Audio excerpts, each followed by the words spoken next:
To start this lesson, the first thing you need to do is get a sticky note. And we will call these sticky notes, because as we take notes on this sticky note, you can move this sticky note throughout the unit to move these notes along with you while you need them. So these will be our notes on how to draw Lewis dots. First thing you do is put the least electronegative element in the center. How do we know which one is the least electronegative? Well, it's the one furthest from the fluorine.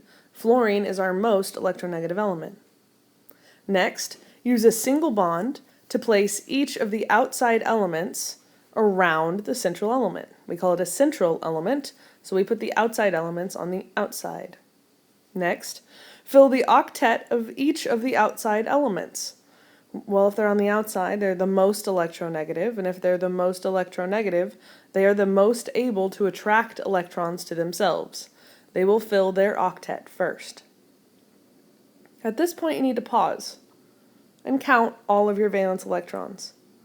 Count the total possible, so the total number of valence electrons from each atom in the compound, and then count how many you've already used.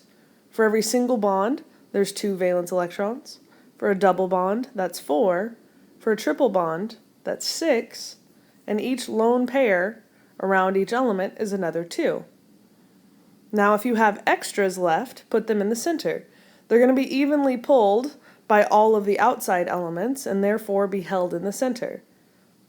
However, if your center atom doesn't have enough, if it already isn't at 8, and it is carbon, nitrogen, oxygen, phosphorus, or sulfur, then it's able to make a double or a triple bond.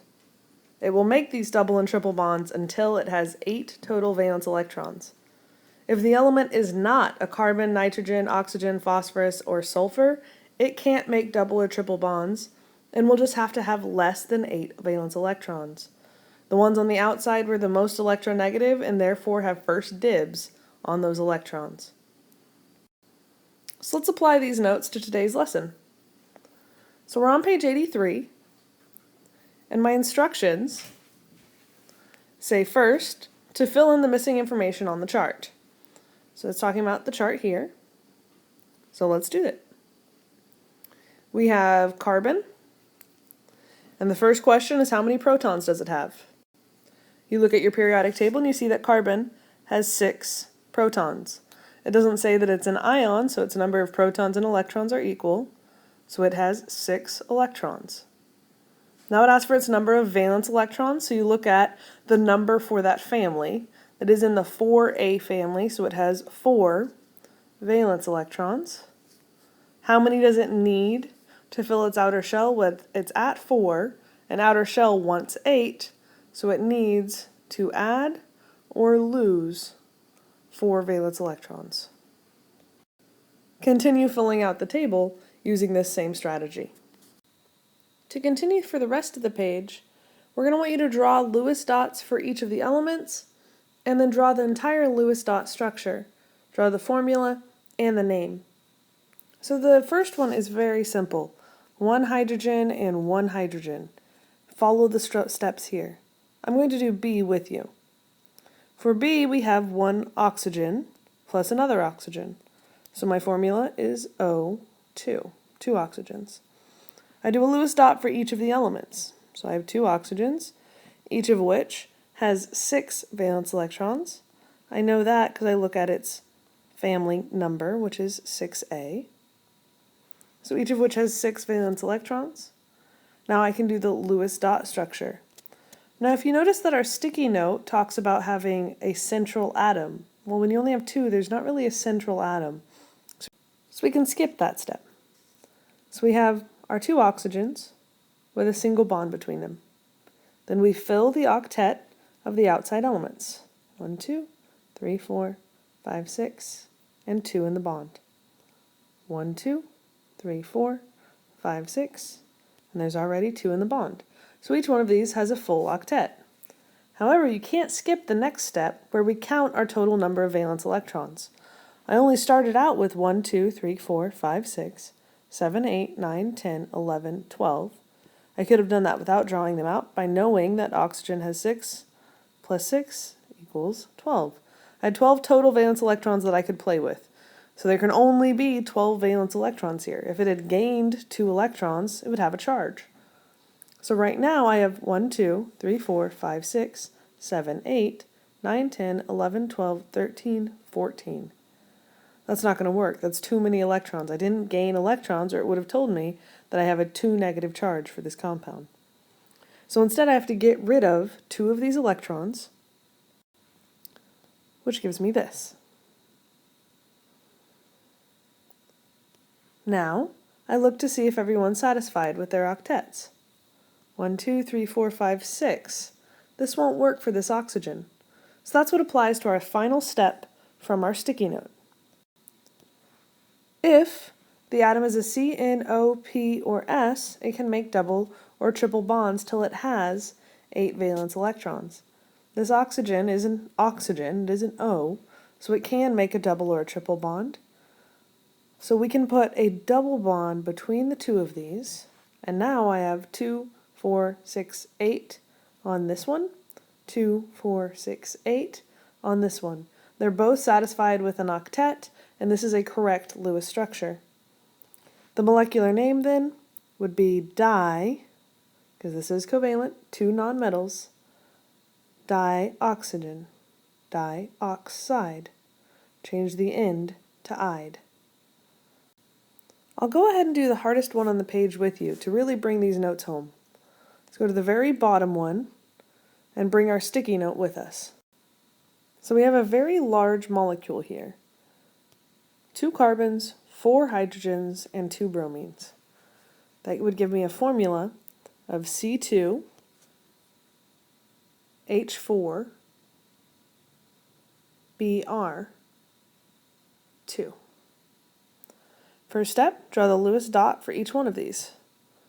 2 carbons, 4 hydrogens, and 2 bromines. I know their number of Lewis dots based off of the periodic table. Carbon is in the 4th family. He has 4 valence dots. Hydrogen is in the 1st family, has 1. Bromine is in the 7th family, 7A, and has 7. Next, I can draw the Lewis dot structure. So my first step is to put the least electronegative in the center. Bromine is very close to fluorine and is therefore very electronegative. Carbon and hydrogen actually have very similar electronegativities, but if you look at hydrogen, it only can hold 1 more electron. It's not going to work very well as a central atom with tons of elements bonded to it, so hydrogen is never a central atom. That means that my carbons will be my central atom. 1 carbon bonded to the other carbon. Next, we'll use a single bond to place each of the others around it. Now this is going to be an even pull of all electrons across, so we'll have an even pull on both ends. We need to evenly distribute each one of these atoms. Bromine on each end, hydrogens above and below for both. We've done this. Next, fill the octets of the outside elements. So bromine has 2 electrons here and needs 6 more. 1, 2, 3, 4, 5, 6. Same for this one. 1, 2, 3, 4, 5, 6. Each of the hydrogens already quote-unquote has its octet full. Its octet full is having a full outer shell, and hydrogen's outer shell is full. The next step is to count our valence electrons. Count how many we started with and how many we have used. Well, I started with 2 carbons, so that means I started with 8 here, 4 hydrogens, 4 there, and 2 bromines, so 7 plus 7, 14. Some quick math tells me that I have 26 electrons to play with. So let's look at how many I've used so far. 8 here, plus 8 here. I'm already at 16. 17, 18, 19, 20, 21, 22, 23, 24, 25, 26. I'm done. I don't have any extras, and I don't need to make any doubles or triples because I don't have to add any more electrons to these central atoms. The last step will be to name this molecule. I have dicarbon, tetra, like Tetris, tetrahydrogen. Can't change it to ide yet because it's my very last one changes to ide. So tetrahydrogen dibromide.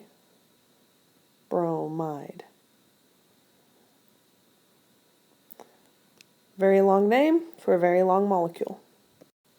Go through and complete the rest of this page as part of your homework. The next part of your homework will be to watch this video and complete numbers 1, 2, and 3. We'll do the rest of them in class when we can work through these together, but bring your sticky note with you, and you shouldn't have a hard time with these. The last thing I want to add to these notes is let's put some formulas here. The problem with this page was the fact that you were given nonmetals, and you can't write a formula just given 2 nonmetals. So given these formulas, you should be able to complete the rest of this page. So copy these onto your page 90.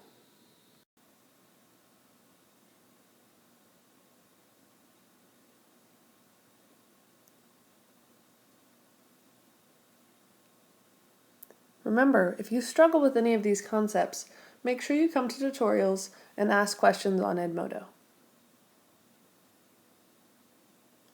Your homework will be to complete pages 83, the top of 84, including watching the video, and numbers 1, 2, and 3, and to make sure that this page has been finished for these last 3 columns. The rest of it should definitely have been completed before now.